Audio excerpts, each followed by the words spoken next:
You've spent years wondering why he can't just say it, when he's been saying it the whole time, in a language you never learned to read.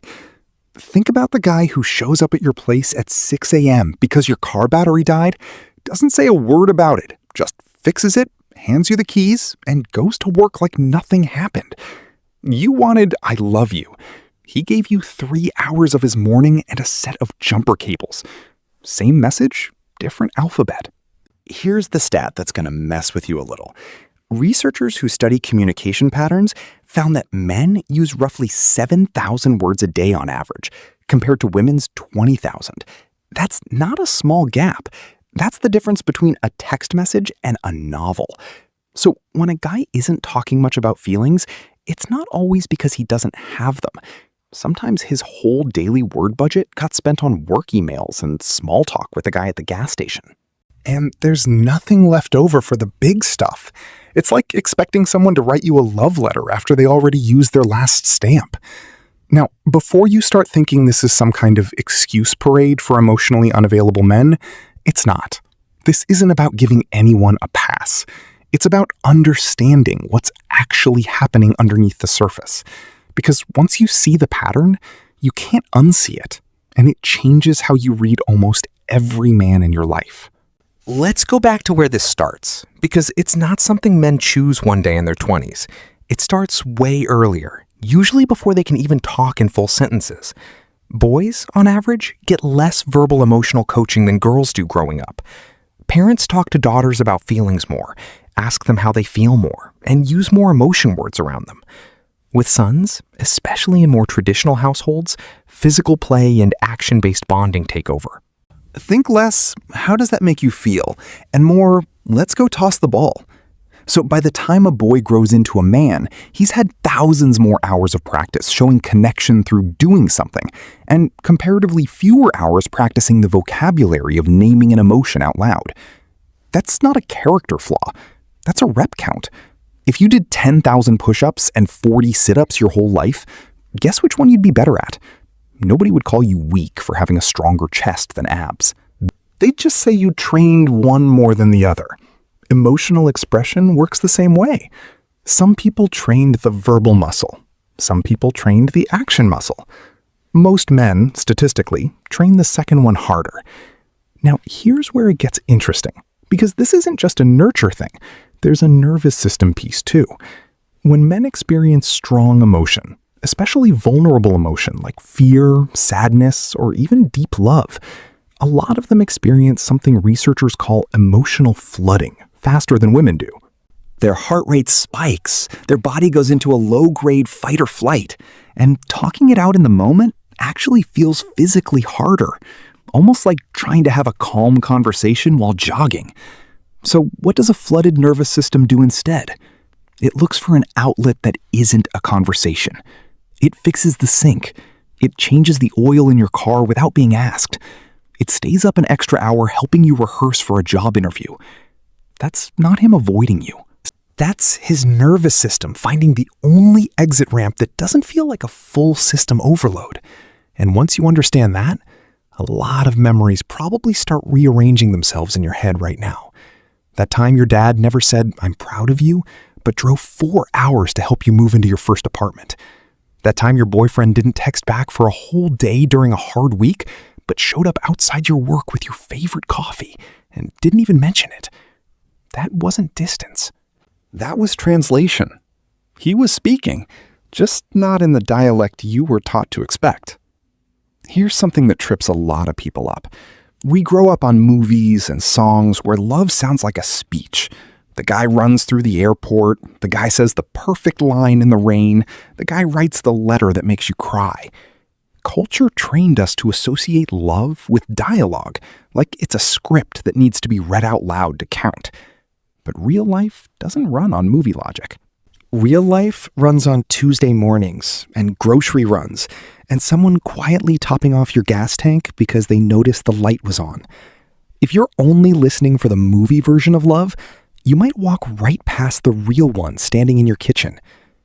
Let's talk about acts of service for a second, because that phrase gets thrown around a lot, but people don't really sit with what it means. When a man consistently shows up to do something for you without being asked and without needing credit for it, that's not a small gesture. That's actually a pretty high form of vulnerability, even though it doesn't look like it.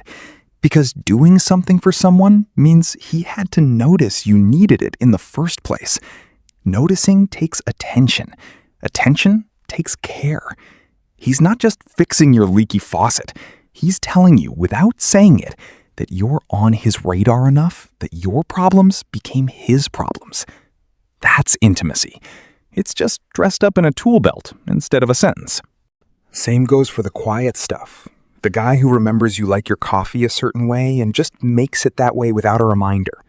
The guy who drives the long way because he knows you hate the highway. The guy who shows up early to load the car so you're not stressed the morning of a trip. None of that requires words, but all of it requires memory, attention, and effort sustained over time. Talk is actually kind of cheap in comparison. Anyone can say, "I love you" in 3 seconds. It takes a lot longer to build a pattern of quietly making someone's life easier for months or years without asking for applause. Now, let's flip this and get a little honest, because understanding this psychology doesn't mean you have to just accept silence forever. There's a difference between a man who shows love through actions, because that's genuinely his primary language, and a man who's just avoiding emotional intimacy altogether and using "I show it, I don't say it" as a shield. The real version has consistency. The actions are steady. They show up even when nobody's watching. And when you do ask him directly how he feels, even if it's clumsy, he tries. The shield version is inconsistent. The actions show up sometimes, mostly when it's convenient, and any attempt to talk about feelings gets deflected, joked away, or shut down completely. One is a language difference. The other is avoidance wearing a costume. Learning to tell those two apart is honestly one of the most useful relationship skills nobody teaches you. Here's another layer that doesn't get talked about enough. A lot of men were taught, directly or indirectly, that emotional talk is risky. Not because they're weak, but because somewhere along the way, being open got punished. Maybe a dad who said, "Man up," when his son cried. Maybe a friend group in middle school that clowned on the kid who admitted he was scared. Maybe just growing up in an environment where showing too much felt like handing someone a weapon they could use against you later.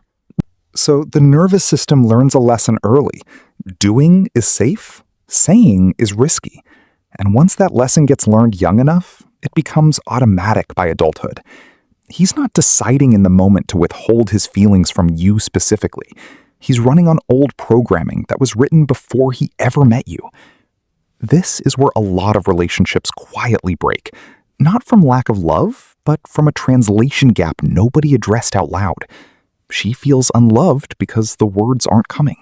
He feels unappreciated because the actions aren't being seen as love at all, just expected as normal. Both people are actually giving and receiving love. They're just using two different currencies, and nobody exchanged the rate. That's fixable, by the way. It's not a doomed situation. It just takes naming it, out loud, calmly. Not as an accusation, but as information. Something as simple as, "I notice you show love by doing things, and I really do see it. But I also need to hear it sometimes so my brain fully registers it," can shift an entire relationship, because now he's not guessing and you're not assuming. And here's the part that might be the most important. Actions-based love isn't a lesser version of real love that's missing something. It's not love with training wheels. In a lot of ways, it's love with more evidence behind it. Words can be said in a moment of guilt, or said to smooth things over, or said just because it's what's expected on a certain day of the year. Actions, sustained ones, repeated over weeks and months and years, are much harder to fake. Anybody can say, "I'd do anything for you." Fewer people actually show up at 6 a.m. with jumper cables, week after week, year after year, without ever needing to announce it. So the next time you're waiting to hear the words, take 1 second and look at what's already sitting in front of you. Because the man who never says it out loud, might be the one who's been proving it the whole time, one quiet action at a time. If this video gave you even one thing to think about today, that's the whole reason I make these. Running this channel takes real time and real coffee. And if you want to help keep it going, there's a Buy Me a Coffee link in the description. No pressure at all, just know that every single cup helps more than you'd think. And I appreciate you either way.